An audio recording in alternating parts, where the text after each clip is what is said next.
कभी कोई कविता पढ़कर ऐसा महसूस हुआ है कि ये तो बस अपने लिए ही लिखी गई है। आज हम एक ऐसे ही कवि की दुनिया में उतर रहे हैं जिनमें ये कमाल की काबिलियत है कि वो बिल्कुल सीधी सादी भाषा में सीधे दिल से बात करते हैं और जिंदगी के सबसे उलझे हुए एहसासों को भी बड़ी आसानी से हमारे सामने रख देते हैं। जरा इन पंक्तियों पर गौर कीजिए। गुनगुनाना न छोड़, जो है यही है जिंदगी, हंसना हंसाना न छोड़। ये सिर्फ एक सलाह नहीं है, ये तो जीने का एक पूरा का पूरा फलसफा है जो दो छोटी सी पंक्तियों में सिमट गया है।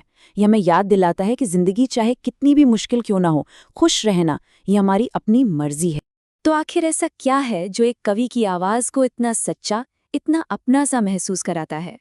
चलिए सबसे पहले उस अनोखे अंदाज को समझने की कोशिश करते हैं जो इस शायरी को इतना गहरा असर छोड़ने की ताकत देता है।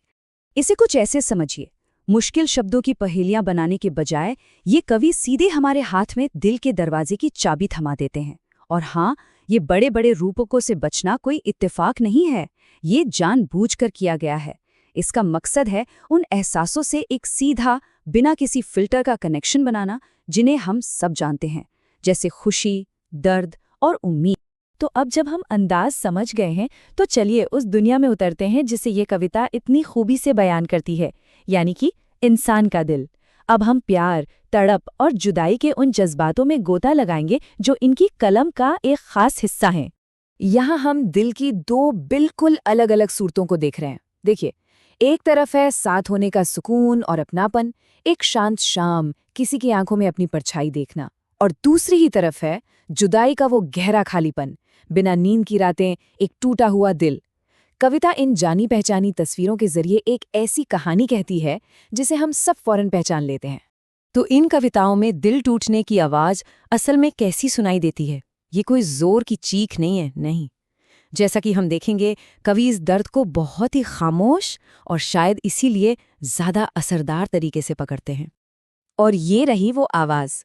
दिल टूटने की आवाज कोई धमाका नहीं, बल्कि एक खामोश और दर्द भरा एहसास है कि शायद हम किसी की परवाह कुछ ज्यादा ही कर रहे हैं।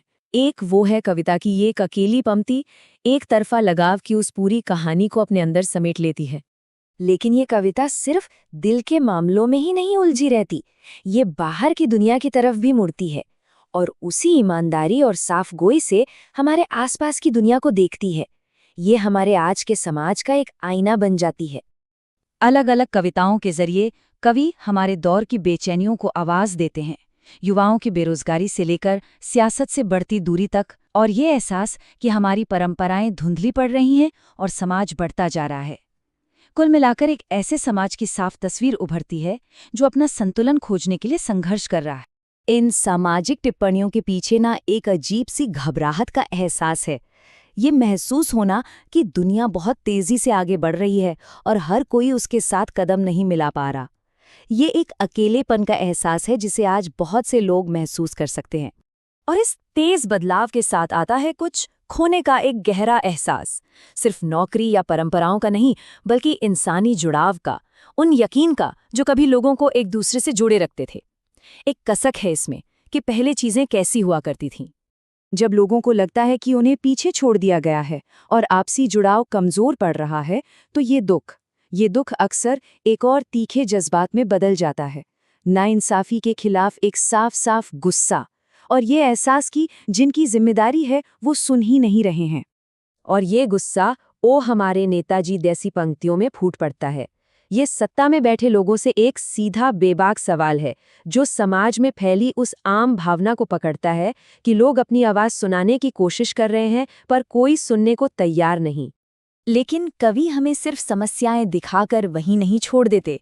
नहीं, समाज का आईना दिखाने के बाद ध्यान अंदर की ओर मुड़ता है और ये सवाल उठता है कि इन सब के बावजूद हम टिके रहने की वो हिम्मत कहाँ से लाएं?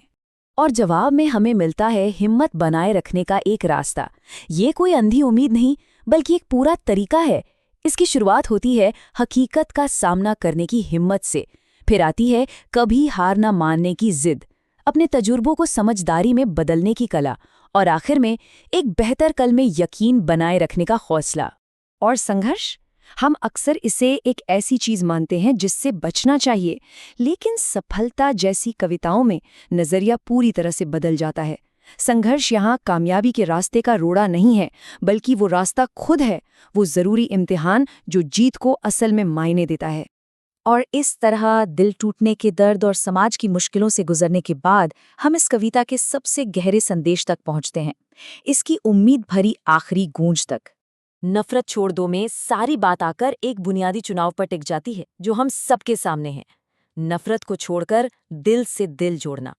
ये शायद सबसे आसान और साथ ही सबसे मुश्किल हल है।